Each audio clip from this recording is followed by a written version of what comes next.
Urea खाद की कीमतों से मुतल्लिक काबीना की कमेटी कायम हुई थी। उस काबीना की कमेटी ने वफाकी काबीना के इजलास के सामने अपनी रिपोर्ट पेश की है। ये बड़ा एक शॉकिंग मामला है। फर्टिलाइजर कंपनियों के मालकान को एक बहुत इन्फ्लुएंशियल तस्वुर किया जाता है। ये वही मालकान है जिन्होंने गैस इंफ्रास्ट्रक्चर डेवलपमेंट सेस के को 350 रुपये से जायद की रकम तहाल अदा नहीं की। मामला लिटिगेशन में स्टे ऑर्डर, वो रकम भी उनके पास है। ये तमाम रकम मुल्क भर के किसानों से वसूल की गई थी कि ये टैक्स की मद में कौमी खजाने में जमा होनी थी। जमा जरूर हो गए लेकिन मिले नहीं। लेकिन यहाँ मामला ये था, इस कबीना कमेटी को 2 टास्क तफवीज़ किए गए थे कि जाएं 2 फर्टिलाइजर कंपनियां ऐसी जिनकी गैस का रेट बहुत कम है, उनके गैस के रेट में 200 से लेकर 300 रुपये फी MMBTU इजाफा करें, क्योंकि ये जो खाद तैयार करके मार्केट में बेचती हैं उसी कीमत पर बेचती हैं जहां दीगर 2 फर्टिलाइजर कंपनियों के जिनका ज़्यादा गैस का रेट है उसी कीमत के ऊपर ये भी बेचती हैं।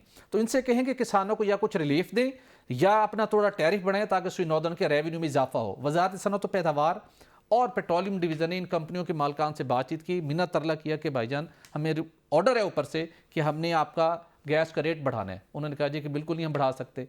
अच्छा, उन्होंने कहा जी फिर गैस उसकी खाद की कीमत कम कर दें। उन्होंने कहा ये भी नहीं कर सकते। हाँ, अगले साल 2025 के लास्ट क्वार्टर में फिर देख के आपके साथ बात करेंगे कि इसकी गैस की कीमत बढ़ा सकते हैं, ये खाद की कीमत कम कर सकते हैं, फिलहाल कुछ नहीं हो सकता। ये वापस आ गए। उनके जी दोनों कंपनियों के मालकान नहीं माने, जबकि ये ओगरा के जरिए से ये खुद इन्होंने नोटिफाई करने वो नहीं कर सके। साथ दूसरा मामला था कि यूरिया खाद की किल्लत पैदा हो सकती है, हमें खाद इंपोर्ट करनी चाहिए। वर्किंग हुई, $169 मिलियन की खाद इंपोर्ट करने की कहा जी की ज़रूरत पेश आ सकती है।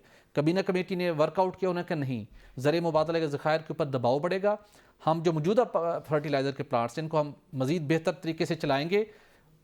$169 मिलियन का ये इम्पैक्ट है। महंगी गैस खाद आएगी, 22 अरब की सब्सिडी भी देनी पड़ेगी। तो ये हम काम नहीं कर सकते, लिहाजा इंपोर्ट नहीं करेंगे, उस पर आप आराम से बैठ जाएं। वजारत सनअत पैदावार को वाज़ेह तौर पर कहा गया। लेकिन 2 कंपनियों के लिए गैस की कीमत अभी हम नहीं बढ़ा सकते, इसलिए कि कंपनियों के जो मालकान हैं उन्होंने कहा जी कि अभी हमारी रजामंदी नहीं है कि आप हमारे लिए गैस का रेट बढ़ाएं। दोनों कंपनी के जो मालकान हैं वो बड़े ताकतवर हैं, आपको भी पता है, मुझे भी पता है सर। उन दोनों के सामने हुकूमतें या कोई भी हो ब्यूरोक्रेसी पे बस हैं। इसको 2 तरीक़ों से देखा जा सकता है। मुझे याद पड़ता है 2010 कौमी असम्बली में भी इसकी डिटेल्स आई थी। ये असद उमर साहब जो हैं वो कंपनी के सरबराह थे पॉलिटिक्स में से पहले। एक और भी थी यहाँ पे, ये आपकी ये खाद कंपनियाँ थी 2। इन्होंने लूट के राज्य के किसानों को उस वक्त इन्होंने कीमतें बढ़ाई, जिस पे कंपटीशन कमीशन ऑफ पाकिस्तान ने इनको 10 अरब रुपए के जुर्माने किए थे 2010। बिल्कुल 5-5 अरब के दोनों कंपनी को किया गया था। उस वजह क्या थी कि आप हमसे गैस भी ले रहे हैं जी और खाद भी महंगी बेच रहे हैं। इनको क्यों कार्टेलाइजेशन भी कर रहे हैं? वही है कार्टेलाइजेशन, कि आपको हम इसलिए ये सस्ती गैस दी जा रही है जिसका आप जिक्र कर रहे हैं, मुझे महंगी मिल रही है कि और लोगों को और सेक्टर को महंगी मिल रही है, आपको सस्ती दे रहे हैं ताकि आप सस्ती ये खाद बनाएं। आप क्या कर रहे हैं, हमसे सस्ती गैस भी ले रहे हैं जो कि आपको सब्सिडाइज की जा रही है, और तरीकों से पैसे हम लोगों से लेकर सस्ती गैस दे रहे हैं आपको। आप ये खाद को सस्ता करने के बजाय महंगा बेच रहे हैं।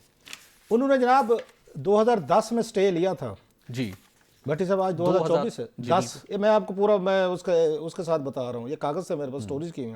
आज 2024 है, 14 साल बाद भी उन्होंने 1 रुपया नहीं दिया जनाब। उस वक्त भी ये इल्ज़ाम था कि आप लोगों ने यहाँ पे लूटा है किसान सबसे ज़्यादा वॉइसलेस आपकी आवाज़ है, जिसको जब चाहे, जैसे GADC का आपने कहा कि बिलियंस ऑफ रुपीज़ इन्होंने ले लिया बिजनेसमैनों ने, लेने के बाद हुकूमत को जमा नहीं करे, बल्कि इमरान खान साहब के दौर में ये स्कैंडल आया था, आपने भी स्टोरीज की हुई है, हमने भी की हुई है कि जनाब आपने 600-700 बिलियन जो इकट्ठा किया था, माफ करने जा रहे थे, वो करने नहीं जा रहे थे, कर दिया था उन्होंने। तो ऑर्डिनेंस निकाल दिया था कि उस नदीम, वो बाबर साहब कंपनी जो थे जिनमें पैसे देने थे, खान साहब अपने के डोनर थे, 2-4 जो अत्ते वगैरह देते थे, जिन्होंने पैसे देने थे, उन्होंने माफ कर दिया था कि जनाब इनको माफ कर दें, आधे आप रख लो आधे हम रख लें। इस तरह हुकूमतें चल रही थी।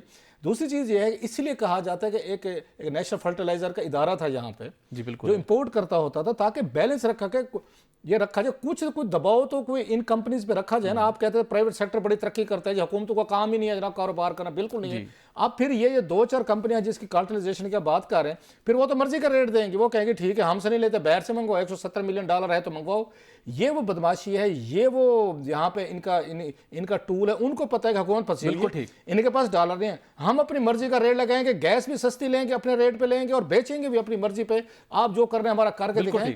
तो जो आप इंपोर्ट करते थे कोई थोड़ा सा हिस्सा, जी नेशनल फर्टिलाइजेशन कॉर्पोरेशन थी, आपने वो अबॉलिश करके खत्म करवा के आपसे नहीं जी कारोबार ये करेंगे तो दें, फिर कराएं कारोबार। बिल्कुल ठीक, कारोबार आप दें पैसे, उनकी मर्जी के डिक्टेशन करवाएंगे आपको, अपनी मर्जी पे करवाएंगे। लेकिन एनएफसी को तो फाल किया ही जा सकता है, लेकिन फर्टिलाइजर कंपनियों के मालिकान को भी थोड़ा सोचना चाहिए कि वो मुल्क भर के गरीब किसान जिनको गुज़श्ता साल गंदम की कीमत, इमदादी कीमत नहीं मिली, उनके लिए कुछ तो जो यूरिया खाद की कीमत है वो कम करें जब आप सस्ती गैस ले रहे हैं। अल्टीमेटली तो आप एबनॉर्मल प्रॉफिटिंग करते हैं।